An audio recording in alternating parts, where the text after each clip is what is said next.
नमस्कार, मैं नवीन कुमार। आइए डालते हैं एक नज़र आज की खबरों पर। आवास योजना का सर्वे फिर से कराएगी नीतीश सरकार, तब छूटे हुए गरीबों को मिलेगा पक्का मकान। बिहार में एक बार फिर से आवास योजना का सर्वे होगा। इस मामले को लेकर ग्रामीण विकास मंत्री श्रवण कुमार ने कहा कि गरीबों का मकान बनाने के लिए लेकर फिर से सर्वे होगा। इसके लिए केंद्र सरकार को पत्र भेजा गया है। सर्वे के बाद जैसे ही सूची तैयार होगी, राज्य के छूटे हुए गरीबों का पक्का मकान फिर से बनाया जाएगा। सरकार सभी अपूर्ण आवासों को पूर्ण कराने हेतु संकल्पित है। सांसदों पर भड़के लोकसभा अध्यक्ष ओम बिरला, बड़ी सभा में कहा चुनौती मत देना।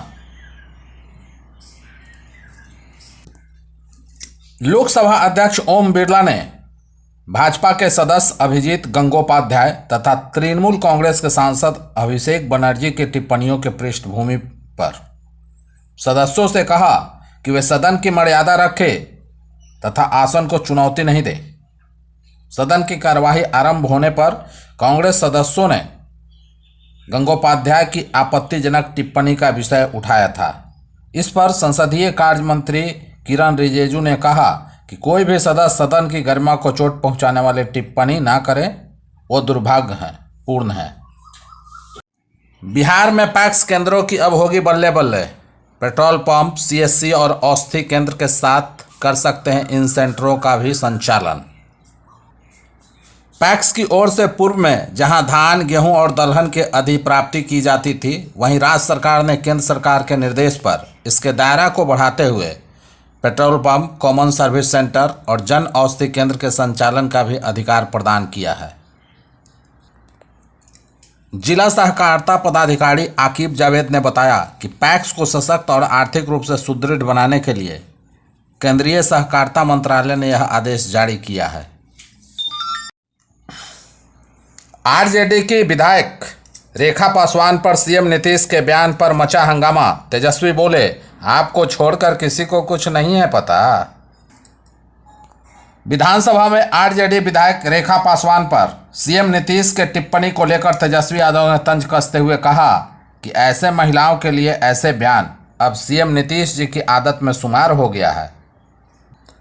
वहीं पूर्व उप मुख्यमंत्री तेजस्वी यादव ने अनुसूचित जाति की 2 बार से महिला विधायक रेखा पासवान की टिप्पणी पर कहा कि नीतीश जी ही सृष्टि के सबसे बड़े ज्ञाता, ध्याता, व्याख्याता और रचयिता बन चुके हैं। इनको छोड़कर किसी को कुछ पता नहीं, किसी को कुछ आता जाता नहीं, सब कुछ इन्हीं को आता जाता है। माननीय नीतीश जी, अब तो ध्यान दीजिए, सदन की गरिमा है, आप सम्मानित जगह पर हैं और वैसे में महिलाओं पर इस तरह की टिप्पणी कहीं से आपको शोभा नहीं देता है। बता दें कि विधानसभा सत्र में सीएम नीतीश ने विधायक रेखा पासवान पर टिप्पणी करते हुए कहा था कि अरे महिला हो, कुछ जानते हो, कुछ आता नहीं है, कहाँ से आ गए। इसे लेकर बवाल मचा हुआ है।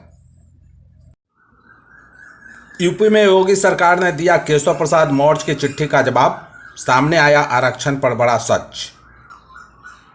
उत्तर प्रदेश में भाजपा के बीच मची कलह के बीच डिप्टी सीएम केशव प्रसाद मौर्य ने आउटसोर्सिंग और संविदा पर भर्ती किए गए कर्मचारियों की संख्या और उनमें आरक्षण के नियम का पालन किए जाने की जानकारी मांगी थी, जिसके आंकड़े सामने आने शुरू हो गए हैं और आरक्षण का बड़ा सच सामने आया है। बहुत खुश हो रहे हैं बिहार के लोग। बजट का जिक्र कर मोदी सरकार पर भड़की जया बच्चन। जया बच्चन ने कहा, बजट में राज्यों को कुछ नहीं दिया गया, यहाँ तक कि बिहार के लोग खुश हो रहे हैं, जबकि इस बजट में उन्हें सिर्फ गुमराह किया गया, उन्हें कुछ नहीं मिला। बता दें कि केंद्रीय वित्त मंत्री निर्मला सीतारमण ने लोकसभा में बजट पेश किया। बजट को लेकर विपक्ष हमलावर है और राज्यों के साथ भेदभाव का आरोप लगा रहा है। इस दौरान सपा सांसद जया बच्चन ने भी मोदी सरकार पर हमला बोला है। जया बच्चन ने कहा कि देश को गुमराह मत कीजिए। यूथ को जो वादा किया गया है नौकरियों का, क्या जो लोग पहले से इंतजार कर रहे हैं उन्हें भी शामिल किया जाएगा या अलग से जॉब दी जाएगी? जया बच्चन ने कहा कि इस बजट में राज्यों को कुछ नहीं दिया। बिहार को क्या दिया आपने? सिर्फ गुमराह किया। एक्शन में आई आरजेडी, 5 कद्दावर नेताओं को 6 साल के लिए किया निष्कासित। राजद के प्रदेश अध्यक्ष जगदानंद सिंह ने पार्टी की छवि धूमिल करने के आरोप में 5 नेताओं की पार्टी से छुट्टी कर दी है। इन सभी 5 नेताओं को पार्टी से 6 साल के लिए निष्कासित किया गया है। जिन नेताओं को निष्कासित किया गया है उसमें कहलगांव के पवन भारती, गोराडीह के मोहम्मद आफ्ताब आलम, सनहौला के शिव कुमार शाह, सुल्तानगंज के अजीत कुमार एवं सुल्तानगंज के आशा जायसवाल शामिल हैं। और ये सभी नेता राजद पार्टी में रहते हुए दूसरे पार्टी की भी सदस्यता ग्रहण की थी।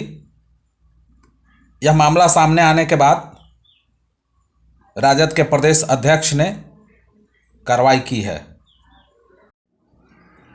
डीएम के सामने हिंदी के आसान सवालों का जवाब नहीं दे पाए बच्चे, गुरुजी पर की गई कार्रवाई। स्कूलों में शिक्षा की गुणवत्ता में सुधार करने के लिए सरकार लगातार प्रयास कर रही है। इसके बावजूद स्थिति में सुधार नहीं हो रहा है। इसका वानगी देखने को तब मिला जब निरीक्षण के लिए एक स्कूल पहुंचे। डीएम ने बच्चों से हिंदी के एक आसान सवाल पूछ लिया, लेकिन बच्चे उस प्रश्न का जवाब नहीं दे पाए। इसके बाद डीएम ने तत्काल प्रभाव से शिक्षक को निलंबित करने का आदेश दे दिया।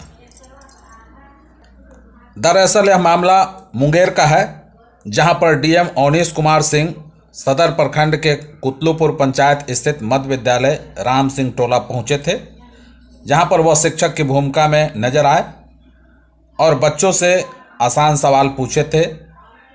बावजूद बच्चे जवाब नहीं दे पाए। जवाब नहीं देने पर पढ़ाई के गुणवत्ता पर सवाल उठाते हुए डीएम ने सहायक शिक्षक ओम प्रकाश दास को निलंबित करने का फटाफट निर्देश दे दिया। 4 पैक्सों ने 6 करोड़ रुपए के धान का किया गबन, 48 पर केस। विक्रम, दुल्हिन बाजार, घाना, निसरपुरा और पालीगंज प्रखंड पैक्स का मामला।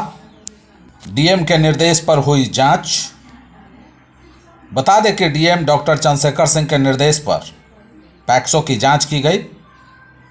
उसमें गड़बड़ी और गबन का मामला प्रकाश में आने के बाद अभी तक पैक्स अध्यक्ष समेत 48 लोगों के खिलाफ प्राथमिकी दर्ज की गई है और पूरे मामले की गहनता से छानबीन की जा रही है। बता दें कि धान खरीद के बाद राइस मिल में भेजने के बजाय उसकी कालाबाजारी का मामला सामने आया है। इस मामले में डीएम ने 4 पैक्सों की जांच करवाई, जिसमें लगभग 6 करोड़ रुपए गबन का मामला सामने आया है। हालांकि डीएम ने कहा कि गबन की राशि और धान की वसूली भी होगी।